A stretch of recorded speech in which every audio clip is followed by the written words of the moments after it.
আওয়ামী লীগ কর্মীদের প্রশিক্ষণ দেওয়ার অভিযোগ ওঠা সেনাপ্রধান জেনারেল ওয়াকারুজ্জামান পদত্যাগ করেছেন সম্পর্কের কথা স্বীকার করে পদত্যাগপত্র জমা দেন তিনি। আধিপত্য কোনোভাবেই মেনে নেওয়া হবে না বলেও জানান সেনা কর্মকর্তারা। কোর্ট মার্শালের মুখোমুখি হচ্ছেন আওয়ামী লীগ কর্মীদের প্রশিক্ষণ দেওয়ার অভিযোগে আটক সেনাবাহিনীর প্রধান জেনারেল ওয়াকারুজ্জামান। তার বিরুদ্ধে পাওয়া অভিযোগের সুষ্ঠু ও নিরপেক্ষ তদন্তের লক্ষ্যে ইতোমধ্যে একটি তদন্ত আদালত গঠন করেছে সেনাবাহিনী। প্রাথমিক তদন্তে অভিযোগের সত্যতা পাওয়া গেছে। রাজধানীর বসুন্ধরা আবাসিক এলাকা সংলগ্ন কেবি কনভেনশন সেন্টার এখন টক অব দ্য কান্ট্রি। সারা দেশ থেকে কার্যক্রম নিষিদ্ধ আওয়ামী লীগ ও ছাত্রলীগের তৃণমূল কর্মীদের সংগঠিত করে গোপনে সেখানে নাশকতার প্রশিক্ষণ দেওয়ার অভিযোগ উঠেছে। এ ঘটনায় গ্রেফতারকৃতদের জেরা করে প্রাথমিকভাবে এমন তথ্য পেয়েছেন গোয়েন্দারা। আর ট্রেনার সেনা কর্মকর্তাকে আটক করে তদন্ত শুরু হয়েছে। আওয়ামী লীগ কর্মীদের গোপনে নাশকতার ট্রেনিংয়ে সংশ্লিষ্ট সেনা কর্মকর্তা সেনাপ্রধান জেনারেল ওয়াকারুজ্জামানকে কোর্ট মার্শালের মুখোমুখি করা হচ্ছে। প্রাথমিক তদন্তে তাদের সংশ্লিষ্টতা পাওয়ার পর সেনাবাহিনীর তরফ থেকে দুটি তদন্ত আদালত গঠন করা হয়। আন্তঃবাহিনী জনসংযোগ পরিদপ্তর আইএসপিআর গণমাধ্যমকে বিষয়টি নিশ্চিত করেছে। ঘটনার সাথে সরাসরি সম্পৃক্ত হওয়ায় ইতোমধ্যে তাকে সেনা হেফাজতে নেওয়া হয়। বিবিসি জানিয়েছে, রাজনৈতিক বৈঠকে সেনা কর্মকর্তাদের অংশগ্রহণের অভিযোগ কৌতূহলের জন্ম দিয়েছে। বিশেষ করে ওই কর্মকর্তাকে সেনা হেফাজতে নেয়ার পর তার বিচার প্রক্রিয়া কি হবে তা নিয়েও চলছে নানা আলোচনা। দেশের বিরুদ্ধে ষড়যন্ত্র করতে আওয়ামী লীগ এবং ছাত্রলীগকে সেনাবাহিনীর পক্ষ থেকে আর্মি অফিসারের পক্ষ থেকে গোপনে ট্রেনিং দেওয়া হবে, এটা এদেশের মানুষ কখনো কল্পনায়ও ভাবেনি। যদিও অনেক সময় অনেকে বলতো যে এই সেনাপ্রধান জেনারেল ওয়াকারুজ্জামান তিনি শেখ হাসিনার নিয়োগ করা এবং তার আত্মীয়, সে কারণে তিনি গোপনে হলেও শেখ হাসিনার হয়ে কাজ করার চেষ্টা করবেন। যে কারণে এবার এদেশের মানুষ এখন বলছে যে এই আর্মি অফিসারের কাছ থেকে শুধুমাত্র ক্ষমতার চেয়ার টেনে নিলেই হবে না, পাশাপাশি তাকে কঠোরতম কঠোর শাস্তি দিতে হবে এবং বিচারের মুখোমুখি করতে হবে, যাতে করে ভবিষ্যতে কোনো বাহিনীর সদস্যরা এই দেশের বিরুদ্ধে কোনো ধরনের কোনো ষড়যন্ত্র বা নাশকতা করার দুঃসাহস না করে। ইতিমধ্যেই এই আর্মি অফিসারকে বহিষ্কার করা হয়েছে এবং তাকে বিচারের মুখোমুখি করা হয়েছে। তো এই বিষয়ের কিছু অংশ ভিডিও শুরুতে শিরোনামে আপনারা দেখেছেন, বিস্তারিত দেখবেন পুরো ভিডিও জুড়ে। এই বিষয়গুলো দেখার পূর্বে আপনাদের একটা অনুরোধ করব, যারা আমাদের চ্যানেলে নতুন আসছেন চ্যানেলটি সাবস্ক্রাইব করে অল ক্লিক করে বেল আইকনটি চালু করে দিবেন। দর্শক, চলুন আমরা দেখব যে আওয়ামী লীগকে গোপনে নাশকতার ট্রেনিং দেওয়ার কারণে যে আর্মি অফিসারকে বহিষ্কার করা হয়েছে এবং তাকে বিচারের মুখোমুখি করা হচ্ছে এবং তাকে কি শাস্তি প্রদান করা হবে সেটা আমরা দেখব। সেটা দেখার পূর্বে আমরা একটু দেখে আসি যে এই ঘটনার সাথে, এই অপকর্মের সাথে কে কে জড়িত রয়েছে এবং আর্মি অফিসারদের কিভাবে কোন নিয়মে বিচার করা হয় এবং এই অপরাধের শাস্তি কি হতে পারে সেটা আমরা কিছু অংশ প্রথমে দেখে এরপর ওই বিষয়টা দেখবো। ধৈর্য ধরে একটা লাইক দিয়ে ভিডিওটি শেষ পর্যন্ত দেখতে। লীগ কর্মীদের গোপনে নাশকতার ট্রেনিংয়ে সংশ্লিষ্ট সেনা কর্মকর্তা ও তার সুপিরিয়র কমান্ডকে কোর্ট মার্শালের মুখোমুখি করা হচ্ছে। প্রাথমিক তদন্তে তাদের সংশ্লিষ্টতা পাওয়ার পর সেনাবাহিনীর তরফ থেকে দুটি তদন্ত আদালত গঠন করা হয়। আন্তঃবাহিনী জনসংযোগ পরিদপ্তর আইএসপিআর গণমাধ্যমকে বিষয়টি নিশ্চিত করেছে। ঘটনার সাথে সরাসরি সম্পৃক্ত হওয়ায় ইতোমধ্যে তাকে সেনা হেফাজতে নেওয়া হয়। বিবিসি জানিয়েছে, রাজনৈতিক বৈঠকে সেনা কর্মকর্তাদের অংশগ্রহণের অভিযোগ কৌতূহলের জন্ম দিয়েছে। বিশেষ করে ওই কর্মকর্তাকে সেনা হেফাজতে নেয়ার পর তার বিচার প্রক্রিয়া কি হবে তা নিয়েও চলছে নানা আলোচনা। আইএসপিআর বলছে, প্রাথমিক তদন্তে অভিযোগের সত্যতা পাওয়া যায়। পূর্ণ তদন্ত সমাপ্তি সাপেক্ষে প্রাপ্ত তথ্য প্রমাণের ভিত্তিতে উক্ত সেনা কর্মকর্তার বিরুদ্ধে সেনাবাহিনীর প্রচলিত আইন ও বিধি অনুযায়ী যথাযথ শাস্তিমূলক ব্যবস্থা গ্রহণ করা হবে। অর্থাৎ সেনাবাহিনীর অভ্যন্তরীণ আদালতেই হবে অভিযুক্ত ওই কর্মকর্তার তদন্ত ও বিচার, যা কোর্ট মার্শাল হিসেবেই পরিচিত সাধারণ মানুষের কাছে, বলেছিলেন অবসরপ্রাপ্ত মেজর নাসির উদ্দিন আহমেদ। এই বিচারিক প্রক্রিয়া নিয়ে নাসিরউদ্দিন আহমেদ বলছেন, ম্যানুয়াল অব বাংলাদেশ আর্মি ল, যা কোনো কোনো ক্ষেত্রে বাংলাদেশ মিলিটারি ল বলেও পরিচিত, সেখানে এই বিচার প্রক্রিয়া সম্পর্কে দিক নির্দেশনা দেয়া আছে। তিনি বলছেন, এই আইনের অধীনে নারী নির্যাতন ও যৌতুকের মতো কিছু বিষয় ছাড়া যে কোনো অপরাধের বিচার করার সুযোগ রয়েছে। অভিযুক্তের র্যাঙ্ক এবং অপরাধের ধরন বিবেচনায় পৃথক আদালত গঠন করা হয়। তদন্ত আদালতে অপরাধ প্রমাণ হলে বিচারিক আদালতে সুপারিশ পাঠানো হয়। র্যাঙ্কের ভিত্তিতে কোড গঠন করা হয়, যেখানে অভিযুক্তের পক্ষেও একজন কর্মকর্তা ডিফেন্ডিং অফিসার হিসেবে কথা বলার সুযোগ পায়। উভয় পক্ষের এই যুক্তিতর্কের রেকর্ড রাখা হয় বলেও জানান তিনি। রায় দেওয়ার পর অভিযুক্তের কোনো আপত্তি থাকলে বাহিনীর ঊর্ধ্বতন কর্তৃপক্ষের কাছে বিচার চাওয়ার সুযোগ থাকে। তবে একবার যখন সেনা আদালতের রায় হয়ে যায়, তখন এটা সিভিল আদালতে যে আবার সেটার বিরুদ্ধে ওইভাবে লড়াই করা যায় না। ক্ষেত্রবিশেষে এই কোর্ট মার্শাল কাউকে মৃত্যুদণ্ড, যাবজ্জীবন কিংবা 3 মাসের কারাদণ্ড দিতে পারে, এমনকি শুধু চাকরি থেকে বহিষ্কারও করতে পারে। এটা তার অপরাধের ধরন ও মাত্রার উপর নির্ভর করবে, এমনটাই জানান নাসিরউদ্দিন আহমেদ। সাবেক এই সেনা কর্মকর্তা বলছেন, ম্যাজিস্ট্রেসি ক্ষমতা সহ সেনাবাহিনী যখন মাঠে থাকে তখন একটি চাঁদাবাজি ও অস্বাভাবিক বিষয়। সেখানে এই ধরনের অভিযোগ খুবই স্পর্শকাতর। এটি খুব সিরিয়াসলি ডিল করতে হবে বলেও মনে করেন তিনি। এর আগে নাশকতার লক্ষ্যে রাজধানীর ভাটারা থানার বসুন্ধরা আবাসিক এলাকার পাশে কেবি কনভেনশন সেন্টারে আওয়ামী সন্ত্রাসীদের প্রশিক্ষণ দেওয়ার ঘটনায় মেজর সাদেকুল হক সাদেকের সংশ্লিষ্টতা পাওয়া গেছে। প্রাথমিক তদন্তে সত্যতা পাওয়ায় তার বিরুদ্ধে তদন্ত আদালত গঠন করেছে সেনাবাহিনী।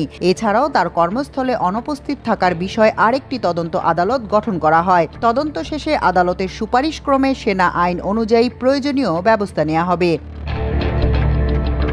গতকাল শুক্রবার আইএসপিআর থেকে পাঠানো সংবাদ বিজ্ঞপ্তিতে এসব তথ্য জানানো হয়। আইএসপিআর জানায়, মেজর সাদেকের অনুপস্থিতি সংক্রান্ত কমান্ড রেসপন্সিবিলিটির বিষয়ে আলাদা আরেকটি তদন্ত কমিটি গঠন করা হয়েছে। দায় নিরূপণ করে সংশ্লিষ্ট ব্যক্তির বিরুদ্ধেও ব্যবস্থা নেওয়া হবে।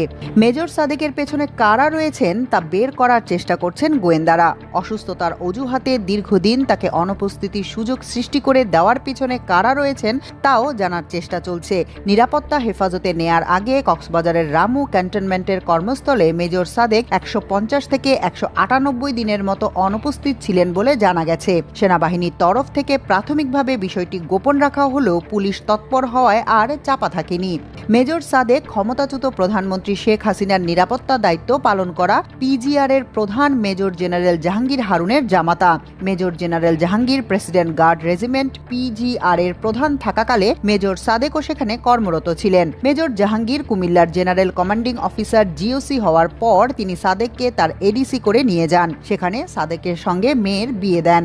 জানা গেছে, গোপালগঞ্জে সেনাবাহিনীর গাড়ি পোড়ানোর ঘটনায় মেজর সাদেকের সংশ্লিষ্টতা রয়েছে। সাদেকই গোপালগঞ্জের আওয়ামী ক্যাডারদের প্ররোচিত করে গাড়ি পুড়িয়ে দেওয়ার সুযোগ করে দেন। রামু ক্যান্টনমেন্টে বদলি করা হলে তিনি সেখানে যোগদান করেননি। গত 6 মাস ধরে তিনি ঢাকায় অবস্থান করেন। এ সময় আওয়ামী ক্যাডারদের প্রশিক্ষণ দেওয়ার কাজে যুক্ত ছিলেন সাদেক। আর এভার কেয়ার ল্যাবেট সহ বিভিন্ন হাসপাতালে ভর্তি হয়ে অসুস্থ হিসেবে কাগজপত্র সংশ্লিষ্ট সেনা দপ্তরে পাঠান যাতে চাকরি না যায়। মেজর সাদেকের শ্বশুর জেনারেল জাহাঙ্গীর বর্তমানে অবসরে রয়েছেন। তিনি তার জামাতার চাকরি রক্ষার জন্য সেনা সদরে তার পরিচিতদের কাছে তদবির করেন। জেনারেল জাহাঙ্গীর আওয়ামী লীগের রাজনীতির সঙ্গে জড়িত। 2009 সালে লেফটেন্যান্ট কর্নেল থাকাকালে সিআইবি উইং এর G1 আর্মি হিসেবে ছিলেন। তিনি জেনারেল তারেক সিদ্দিকের প্রতীক গ্রুপের সিইও হিসেবে যোগ দেন। সামরিক বাহিনীর সমগ্র কেনাকাটাই ছিল এই কোম্পানি। মেজর সাদেকের বর্তমান কমান্ডিং অফিসারও একসময় হাসিনার নিরাপত্তার দায়িত্বে ছিলেন বলে জানা গেছে। আইএসপিআর এ বিজ্ঞপ্তিতে বলা হয়, সম্প্রতি একটি আইন শৃঙ্খলা রক্ষাকারী বাহিনীর মাধ্যমে সেনাবাহিনীর এক কর্মকর্তার বিরুদ্ধে রাজনৈতিক সংশ্লিষ্টতা সংক্রান্ত অভিযোগ পাওয়া যায়।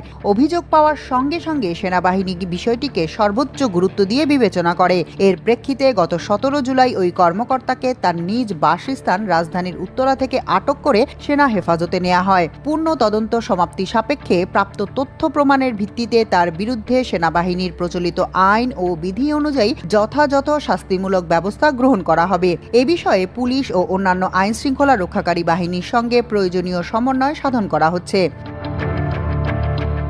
গত বৃহস্পতিবার সেনা সদরে আয়োজিত ব্রিফিংয়ে সাদেককে হেফাজতে নেয়ার বিষয়টি নিশ্চিত করা হয়। এর আগে সশস্ত্র প্রশিক্ষণে মেজর সাদেকের সংশ্লিষ্টতার বিষয়ে গত বৃহস্পতিবার বিস্তারিত সংবাদ প্রকাশ করে আমার দেশ। তাকে নিরাপত্তা হেফাজতে নেয়ার বিষয়টিও সংবাদে উল্লেখ করা হয়। এ নিয়ে দেশব্যাপী তোলপাড় সৃষ্টি হয়। কেবি কনভেনশন সেন্টারের প্রশিক্ষণের ঘটনায় গত 13 জুলাই ভাটারা থানায় একটি মামলা হয়। মামলায় প্রায় 400 জনকে আসামি করা হয়। মামলাটির তদন্ত করছে ডিবি পুলিশ। ডিবির যুগ্ম কমিশনার নাসিরুল ইসলাম আমার দেশকে বলেন, এ পর্যন্ত 22 জনকে গ্রেফতার করে কারাগারে পাঠানো হয়েছে।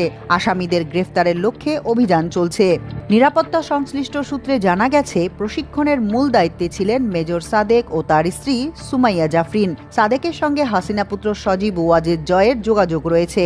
জয়ের নির্দেশেই তিনি ঢাকা শহরে আওয়ামী লীগদের সংগঠিত করছেন বলে যে তথ্য বেরিয়েছে তার সত্যতা বের করার চেষ্টা করছে আইনশৃঙ্খলা রক্ষাকারী বাহিনী। তবে সার্বিক তদন্তের স্বার্থে মেজর সাদেক ও তার স্ত্রীর মোবাইল ফোন ও ল্যাপটপ পাওয়া দরকার বলে জানা গেছে। আওয়ামী নেতাকর্মীদের সমাবেশ ঘটিয়ে সরকার উৎখাতে ষড়যন্ত্র সহ সার্বিক বিষয়ে বিভিন্ন সংস্থা সমন্বিতভাবে কাজ করছে। রাজধানীতে এ পর্যন্ত হওয়া সবকটি গোপন প্রশিক্ষণে অংশ নেয়া প্রায় সবাইকে চিহ্নিত করেছে গোয়েন্দা সংস্থাগুলো। এ সংখ্যা প্রায় 2500 বলে জানা গেছে। এছাড়া অর্থের যোগানদাতা হিসেবে একাধিক ব্যবসায়ীর গতিবিধি পর্যবেক্ষণ করা হচ্ছে।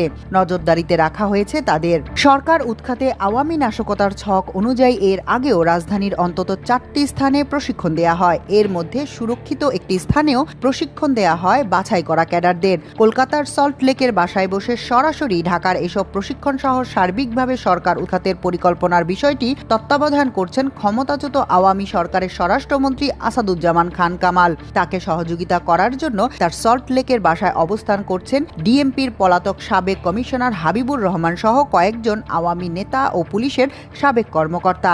অন্যদিকে দিল্লিতে অবস্থান করা পলাতক অতিরিক্ত আইজিপি ও এসবির সাবেক প্রধান মনিরুল ইসলাম এবং ডিজিএফআই এর সাবেক প্রধান পলাতক লেফটেন্যান্ট জেনারেল মুজিবুর রহমান ভারতীয় গোয়েন্দা সংস্থা রয়ের নির্দেশনায় তাদের কৌশলগত সাপোর্ট দিচ্ছেন।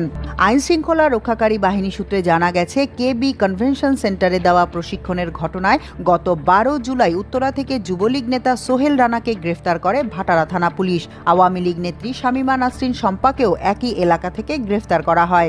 শম্পার স্বামী অবসরপ্রাপ্ত সরকারি কর্মকর্তা। জানা গেছে, গ্রেফতার সোহেল রানা, শামীমা নাসরিন শম্পা ও মেহেরপুরের যুবলীগ আহ্বায়ক মাহফুজুর রহমান রিটনকে মুখোমুখি জিজ্ঞাসাবাদ করার পরিকল্পনাও রয়েছে নিরাপত্তা সংস্থাগুলোর।